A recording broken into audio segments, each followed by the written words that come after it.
الحمدللہ الحمدللہ وکفا والصلاۃ والسلام علی عبادہ الذین اصطفیٰ خصوصاً علی افضلہم وخاتم النبیین محمد الامین وعلی آلہ واصحابہ اجمعین. اعوذ باللہ من الشیطان الرجیم. بسم اللہ الرحمن الرحیم. یریدون لیطفئوا نور اللہ بافواہہم واللہ متم نورہ ولو کرہ الکافرون. هو الذی ارسل رسولہ بالہدی ودین الحق لیظہرہ علی الدین کلہ ولو کرہ المشرکون. یا ایہا الذین آمنوا هل ادلکم علی تجارۃ تنجیکم من عذاب علیم تؤمنون باللہ ورسولہ وتجاہدون فی سبیل اللہ باموالکم وانفسکم ذالکم خیر لکم ان کنتم تعلمون. یغفر لکم ذنوبکم ویدخلکم جنات تجری من تحتہا الانہار ومساکن طیبۃ فی جنات عدن ذالک الفوز العظیم. واخری تحبونہا نصر من اللہ وفتح قریب وبشر المؤمنین. یا ایہا الذین آمنوا کونوا انصار اللہ کما قال عیسی ابن مریم للحواریین من انصاری الی اللہ قال الحواریون نحن انصار اللہ فآمنت طائفۃ من بنی اسرائیل وکفرت طائفہ فأیدنا الذین آمنوا علی عدوہم فاصبحوا ظاہرین. صدق اللہ العلی العظیم. رب اشرح لی صدری ویسر لی امری واحلل عقدۃ من لسانی یفقہوا قولی. اللہم ارنا الحق حقا وارزقنا اتباعہ وارنا الباطل باطلا وارزقنا اجتنابہ. آمین یا رب العالمین. عزیز دوستو، یہ سورہ صف ہے 28ویں سپارے کے اندر. اس سورہ مبارکہ کی کل 14 آیات ہیں. پچھلے درس میں ہم نے پہلی 9 آیات جو ہیں ان کا مطالعہ کیا تھا، لیکن آج میں نے اس میں سے 2 آیتیں جو ہے وہ یعنی 8ویں اور 9ویں جو ہے اس کو دوبارہ پڑھا ہے، کیونکہ اس کا ایک تعلق جو ہے وہ بن جائے ہمارے اگلے مضمون کے ساتھ. تو یہ یوں سمجھ لیں کہ آج 14 نمبر آیت تک جو ہے وہ ہم اس صورت کو جو ہے وہ پڑھیں گے. یہ مکمل مطالعہ جو ہے وہ اس سورہ مبارکہ کا انشاءاللہ جو ہے وہ ہو جائے گا. یہ سورہ مبارکہ جو ہے اس میں یوں سمجھ لیں جی کہ ہمارے دین کے اعتبار سے اور قرآن حکیم جو ہے اس کی جو رہنمائی ہے اس کے حوالے سے ایک بہت اہم مضمون جو ہے وہ بیان ہوا ہے. وہ مضمون ہے مقصد آمد رسول صلی اللہ علیہ وسلم، اور اس حوالے سے ہماری اصل ذمہ داری. اس میں جو مضمون بیان ہوا ہے اس کو میں نے پچھلی مرتبہ سمجھایا تھا، اور جو کچھ پچھلی دفعہ بھی ہم نے پڑھا تھا اس کا بھی ایک خلاصہ جو ہے وہ سمجھ لیں کہ اس مضمون کی ہمارے دین میں یا اللہ کی اس کتاب میں قرآن حکیم کے اندر وہی حیثیت ہے جو انسانی وجود میں ریڑھ کی ہڈی کی ہوتی ہے. یعنی انسان کھاتا پیتا ہے، دیکھتا ہے، سنتا ہے، سوچتا بھی ہے، لیکن اگر ریڑھ کی ہڈی ختم ہو گئی ہے تو اب وہ ایک جگہ پڑا ہوا ہے، ایک مٹی کی ڈھیری ہے. بندوں کو گنیں گے تو گنتی ہو جائے گی، اٹھا کے آپ لے جائیں گے تو ووٹ بھی ڈال دے گا، لیکن پھر جہاں آپ رکھ دیں گے وہاں پڑا ہوا ہے۔ بالکل اسی طریقے سے اگر دین میں سے یہ تصور جو اس سورہ مبارکہ کے ذریعے سے جو ہے وہ دیا گیا ہے، یا جو نبی صلی اللہ علیہ وسلم کی آمد کا مقصد بیان کیا گیا ہے، اگر اس کو جو ہے وہ نکال لیا جائے تو باقی دین تو نظر آئے گا، داڑیاں بھی نظر آئیں گی، ٹوپیاں پگڑیاں بھی نظر آ جائیں گی، نمازیں روزے اور بھی کئی کچھ نظر آ جائے گا، اور بالکل عموم ہمارا تصور اب ہے بھی اتنا ہی دین کا، تو یہ تو جو ہے وہ نظر آئے گا۔ لیکن حقیقت کے اعتبار سے جو ہے نا وہ بالکل اس انسان کے مشابہ ہے، یا یوں سمجھ لیں کہ وہ جو اصل دین کا جو تصور ہے اس کے مقابلے میں یہ تصور جو ہے وہ بالکل اسی طرح ہے جیسے اس میں سے جو ہے وہ ریڑھ کی ہڈی جو ہے وہ نکل گئی یا نکال لی گئی یا ختم ہو گئی، کچھ بھی ہو گیا۔ اب یہ تصور ہے کیا؟ یہ تصور جو ہے اس کو سمجھنے کے لیے آپ نے نبی صلی اللہ علیہ وسلم کی ایک آپ کا فرمان جو ہے وہ سنا ہوگا۔ نبی کریم صلی اللہ علیہ وسلم نے فرمایا بنی الاسلام علی خمسن، اسلام کی بنیاد 5 چیزوں کے اوپر ہے، شہادت اللہ الہ الا اللہ وان محمد عبدہ ورسولہ واقام الصلاۃ وایتاء الزکوٰۃ وصوم رمضان وحج البیت من استطاع الیہ سبیلا۔ اب دیکھیں جی، ایک ہے بنیاد، ایک ہے اس کے اوپر جو ہے وہ تعمیر۔ تو یہ بنیاد جو ہے نا، اس میں بھی سب سے پہلی چیز کیا ہے؟ ایمان، اشہد ان لا الہ الا اللہ واشہد ان محمد عبدہ ورسولہ۔ اب یہ سمجھ لیں کہ بیج جو ہے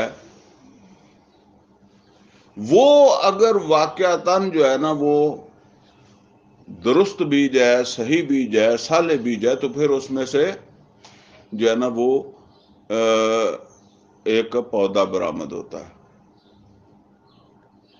اسی طرح سمجھ لیں اگر بنیاد صحیح ہے تو اس کے اوپر جو ہے وہ پھر دیواریں تعمیر ہوتی ہیں، اس کے اوپر جو ہے وہ اگلی تعمیر ہوتی ہے، اور اس تعمیر میں جو سب سے آخر پارا وہ چھت ہوتی ہے۔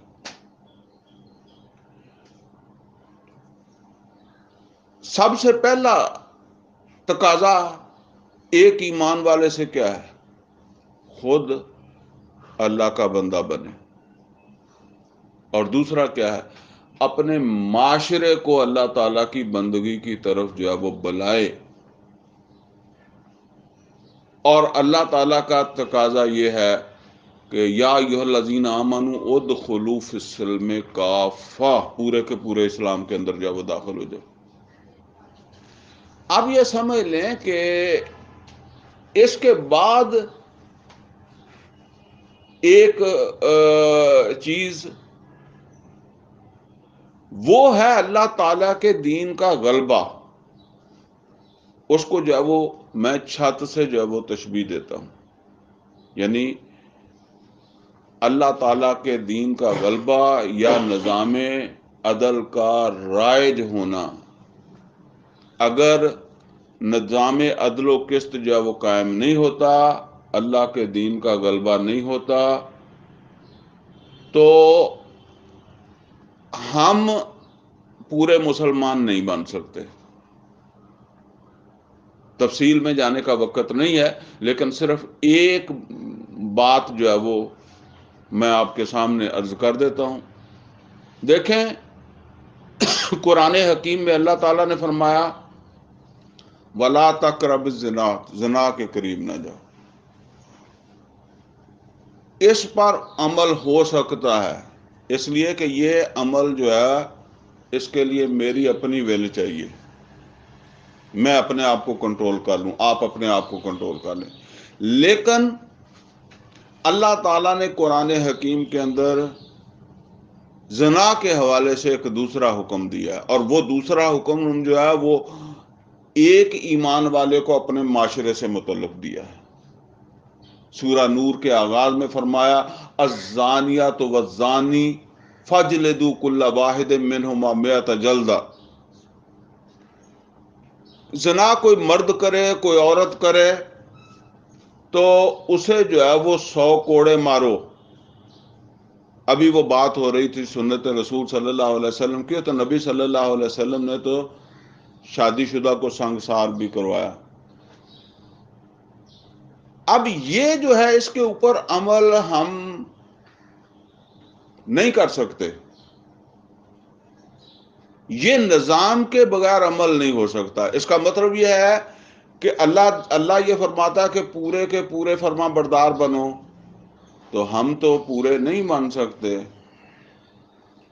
اسی طرح سود کو ختم کرنے کا اللہ کہتا ہے، عدل اور انصاف کو قائم کرنے کا حکم دیتا ہے، تو وہ تو ایک فرد کیسے کر لے گا یا افراد کیسے کر لیں گے جب تک کہ وہ اجتماعی نظام جو ہے وہ قائم نہیں ہوگا۔ تو یہ سمجھ لیں کہ یہ ہماری ایمان والوں کی ایک ضرورت ہے۔ نبی کریم صلی اللہ علیہ وسلم نے مکہ سے اس جد و جہد کا آغاز کیا، اور یہ جد و جہد آ کر مکمل ہوئی ہے مدینہ میں، اور یہ یوں سمجھ لیں کہ سن 9 کے اندر جب وہ مکمل ہوئی ہے، سن 9 ہجری میں جا کر مکمل ہوئی ہے۔ اور یہ سارا عمل جو ہے نا یہ جہاد فی سبیل اللہ ہے، اور یہ ساری تعمیر کی جو جد و جہد ہے جو مکہ کے اندر جو ہے وہ شروع ہوئی، اور مدینہ میں سن 9 میں جسے میں کہہ رہا ہوں کہ وہ آ کر جو ہے وہ مکمل ہوئی ہے، تو یہ ساری جد و جہد جو ہے نا یہ جہاد فی سبیل اللہ ہے۔ نبی صلی اللہ علیہ وسلم نے سن 8 میں مکہ فتح کر لیا تھا، لیکن ابھی تک عرب کے اندر بھی اور مکہ میں بھی مشرکین موجود تھے، یہاں تک کہ سن 9 میں بھی موجود تھے۔ جب میں اکثر کہا کرتا ہوں کہ دیکھیں رمضان میں مکہ فتح کیا لیکن نبی صلی اللہ علیہ وسلم نے حج نہیں کیا، سن 9 میں بھی حج نہیں کیا، اور سن 9 کے اندر پھر سورہ توبہ کی آغاز کی آیات 6 جو ہے وہ نازل ہوئی ہیں، جسے علی رضی اللہ تعالیٰ عنہ نے وہاں جا کر جو ہے وہ سنایا تھا۔ ان آیات پر عمل درآمد ہوا ہے، تب جا کر یوں سمجھ لیں کہ وہ چھت مکمل ہوئی ہے، وہ نظام جو ہے وہ قائم ہوا ہے۔ وہ جو اللہ تعالیٰ نے فرمایا تھا وَقَاتِلُوهُمْ حَتَّى لَا تَكُونَ فِتْنَةٌ وَيَكُونَ الدِّينُ لِلَّهِ، یہ بدر سے پہلے سورہ بقرہ میں فرمایا، اور سورہ انفال بدر سے بعد نازل ہوئی ہے، تو بدر کے اس میں فرمایا وَقَاتِلُوهُمْ حَتَّى لَا تَكُونَ فِتْنَةٌ وَيَكُونَ الدِّينُ كُلُّهُ لِلَّهِ۔ اب یہ دین پورے کا پورا جو ہے نا وہ اللہ کے لیے ہوا ہے، اللہ کا دین اب جو ہے وہ مکمل طور پر، پہلے یوں سمجھ لیں کہ ایک کام تھا جو ہو رہا تھا، تعمیر ہو رہی تھی، اور اسی لیے پھر نبی صلی اللہ علیہ وسلم نے سن 10 میں حج فرمایا۔ اور میں اسے کہا کرتا ہوں کہ جس طرح ایک آدمی جو ہے وہ اپنے کام کو مکمل کر کے رپورٹ کرتا ہے نا، تو نبی صلی اللہ علیہ وسلم نے اللہ کو رپورٹ کی، حج کے لیے گئے ہیں، یہ ایک حکمران کا حج ہے، اور وہاں کھڑے ہو کر آپ نے لوگوں سے دیکھیں، آپ کو اس بات کا یقین ہے کہ اب میرا کام پورا ہو گیا ہے، تو آپ نے فرمایا کہ ہو سکتا ہے اس کے بعد تمہاری میری یہاں ملاقات نہ ہو۔ آپ نے پھر وہ گواہی بھی لی ہے۔ یہ تصور جو ہے نا وہ ختم ہو گیا ہے، بلکہ اس کو جو ہے وہ الجھا دیا گیا ہے۔ مسلمانوں میں تو اب جو ہے نا وہ آپ یوں سمجھ لیں کہ بہت تھوڑا، کتابوں کے اندر تو ایک چیز ہوتی ہے، ہم سنت کے نام پر بھی ان چیزوں کے اوپر یہ بحث کرتے ہیں نا کہ جو وہ دوسرے طرح کی چیزیں ہوتی ہیں،